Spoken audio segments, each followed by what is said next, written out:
is glad to ruin a classic franchise. Why does it always find a way to ruin classic TV shows?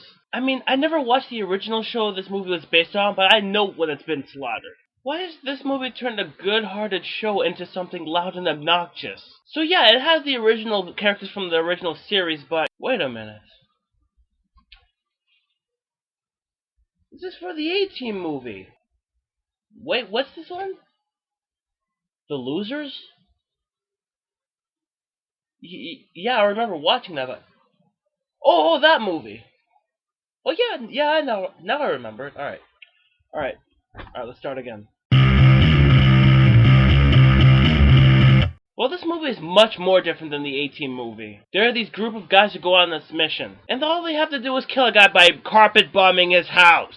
A bit excessive, isn't it? I bet you these guys and the villain from this next on the plane would get along perfectly. I know what you're thinking. It's because there are people surrounding the area that are working with the bad guy. So the team has to go into the area to save a group of children, meaning they have to shoot their way in and out. And they're about to complete their main objective when they realize that their mission has been sabotaged. Okay, seriously, are you sure this isn't the A-Team? So they're presumed dead after a helicopter that was for them is shot down by a missile, right after they put a group of children on it to save them. I could say that I saw this coming, but fuck it. So now the whole world thinks they're dead. You know, after assuming they're dead, the people who went to check on the bodies only see the dog tags they were wearing, which are pretty clean and somehow tangled together in that wreckage. How does no one notice this?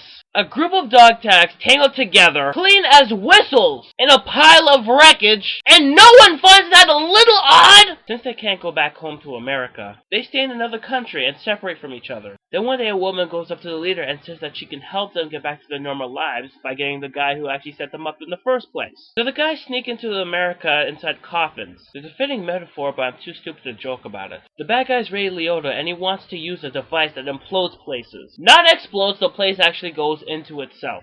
And he kills someone just because the little sunshine got on him while she was holding an umbrella over him. Again, a bit excessive, guy! What would happen if he asked someone to buy a movie for him? Thank you. This is anger management. I want to punch drunk love. What happened if he checked over a paper that was handed in to him? Thank you for the term, You spelled the word wrong. Or Jesus Christ, what would happen if he had a baby? Oh honey, she's so wonderful. Wait, it's a girl.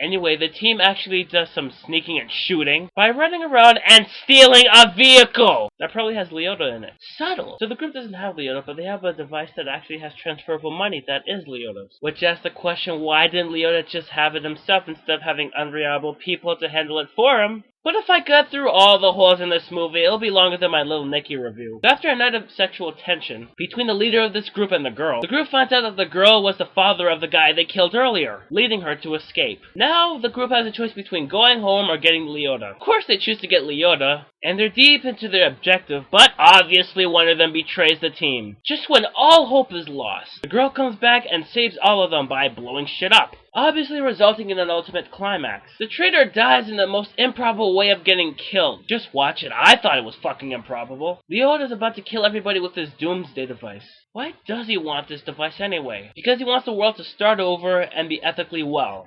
Oh yeah! Killing everyone just to make peace and harmony! What the fuck am I missing? So the leader stops the kill for peace man. Damn, I just told you who the traitor of the group wasn't. The group's name is cleared and they can all go home. Liotta is still on the loose, which is odd because most bad guys are either dead or arrested. And the good guys don't do anything despite the fact that there's a bad guy on the loose. So after all this shit, what do I think of this movie? Well, it's not really a good movie, but it's not really that bad. The movie has likable characters, good action, and a good sense of humor. Sure, it has a plot that has been done to death and there are things in this movie that don't make sense, but it's still fun.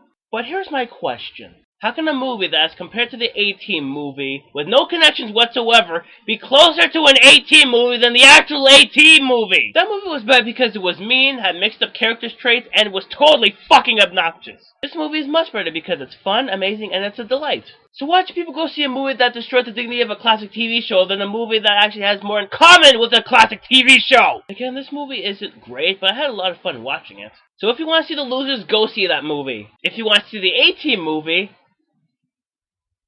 go see The Losers.